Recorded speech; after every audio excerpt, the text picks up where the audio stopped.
What an amazing match, ladies and gentlemen. The Miami Open semifinal, the first half. That's right, Viktoria Azarenka taking on Elena Rybakina. Now, these two ladies coming into this matchup played three times previously, and Elena Rybakina won all three of those. Would it be a fourth? The first set, in case you missed it, don't worry, I got you covered. The first set, very entertaining. A seesaw battle back and forth, but Viktoria Azarenka unable to convert on three breakpoint opportunities. She would get broken herself after up 40-15, and she would drop the first set.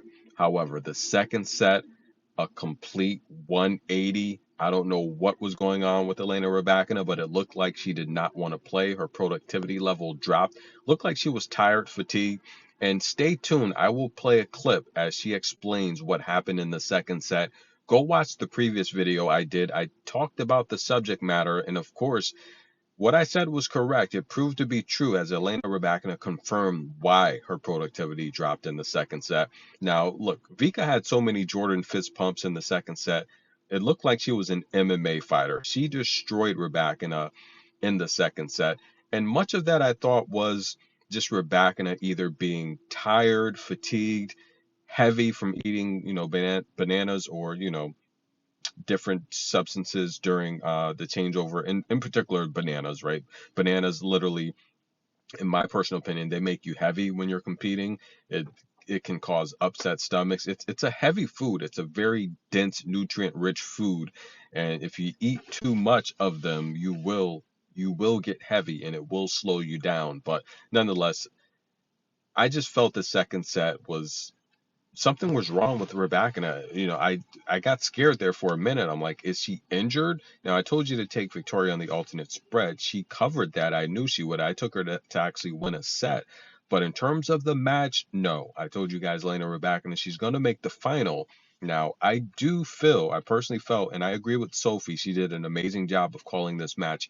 Sophie said if Victoria Azarenka can get past Elena Rybakina, now she said this in the second set, she said she's going to win this tournament. And we all know Vika, look, she won the Sunshine Double previously. So she's an amazing athlete, great tennis player. And I just feel if she gets past Rybakina here, she's not going to have problems with the Katarina or Danielle Collins the way she's playing right now because their game is much more basic. I think Victoria Azarenka, she's not going to have to worry about the athletic ability from the two. It's just a fastball. She can deal with fastballs. I think she can use topspin and mix in her flat balls and her drop shots to score points, attack the corners, and I think she would do well against those types of players. But I feel if Elena Rybakina win this match, and I knew she's going to win this match, I told you she's going to make the final, but will she win the tournament? I don't think she beats Danielle Collins if Danielle Collins gets past Ekaterina tonight. I think Danielle Collins will beat Elena Rybakina. If Ekaterina wins, I think that'll be a much more favorable matchup for Rybakina because she can match her power and she's a lot more skilled of a tennis player.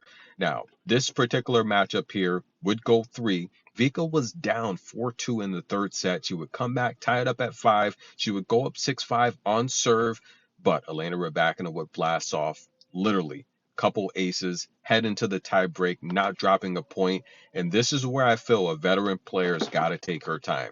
You literally just watched, right? Because that's exactly what she did for Elena Rybakina to win the 12 service game in the third set. You just watched her just clean house with 4 straight points.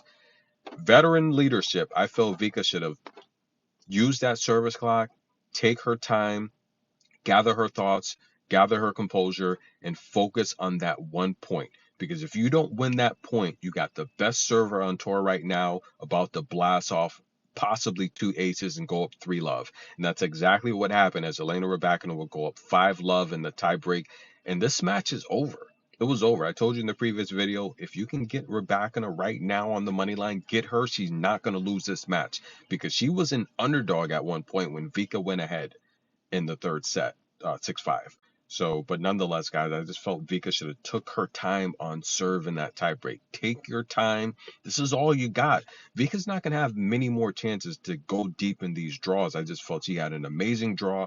She got hot at the right time, but she needed to slow things down. Rybakina paced herself in the second set for a third set. She conserved her energy, and that happens a lot, guys. You'll see players, especially Pliskova, you'll see a lot of these older players, these smarter players they're just managing the game. They're managing their load. If they know they're not going to win a second set, or if it's going to take too much energy or stamina to come back in a set, knowing you possibly are going to have a third and you might hit a brick wall. Players know what they have for stamina in the tank. They know how far they can go. They know their limits. And I felt Elena Rybakina did a great job of conserving her energy. And I don't like how Vika rushed into that tiebreak. She lost that point and she never had a chance to even come close to winning this match in the tiebreak. That's a Jordan fist pump. Now we're going to talk about why did Elena's productivity drop in the second set. She's going to tell you herself, and I'll touch upon it a little bit more as the ladies shake hands at the net. Listen in to Elena Rybakina, guys. Thanks for listening. Just the energy went down and Vika came very aggressive, and after 3 games when I lost so easy, it was very difficult to regroup. So I knew that it's going to be third set, and I was just trying to prepare for this one. Exactly. So she made a conscious decision. She said, look, I need to regroup and prepare for the third set. That is how, look, I'm telling you, her in-match adjustment, she thinks long ball. She is just so smart and intelligent. You know, I'm a huge fan of Elena Rybakina, and I've been for a while now. I've been for a very long time. I told people in 2019 she's going to dominate the tour one day. And it's just seeing these top players. And if we take a look at some of the younger players right now, I'm telling you guys, Brenda Favortova, she's going to win a French Open one day. She's going to win a. This young lady is just freaking all over the place when it comes to these clay tournaments. She's going to win a French Open one day. She's got to build up a little bit more muscle, and I think she'll be fine. But Elena Rybakina, congratulations, guys. She gets through a tough opponent. But again, what she did in that second set, go watch my previous video. I'm like, what's wrong with her? She's not playing here.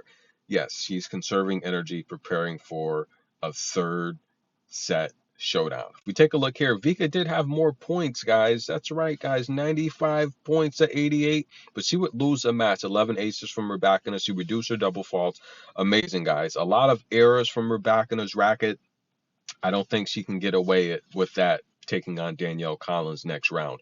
If Collins comes through, I think Collins is going to win this championship, and that's going to be that championship that she goes out with a bang, retiring. I'm telling you guys, if Collins gets through, the experts think she should get through, and she's good chance she beats Ekaterina. I think Collins wins the Miami Open. Tennis in a Minute. I'm your host, Get Energy. Like the video, show some love. Who's not going to make the race? If we take a look right here, guys, I think of all the players right now in the top 8, I think Clay Season Coco's going to do well. She'll gain a few more points. Kenwin Jong did play a lot of clay tournaments a few years ago, but I think she's going to slide. I think Yelena's going to stay there. Polini's a good clay player. I think Marta and Kenwin Jong will be the 2 players that possibly slide.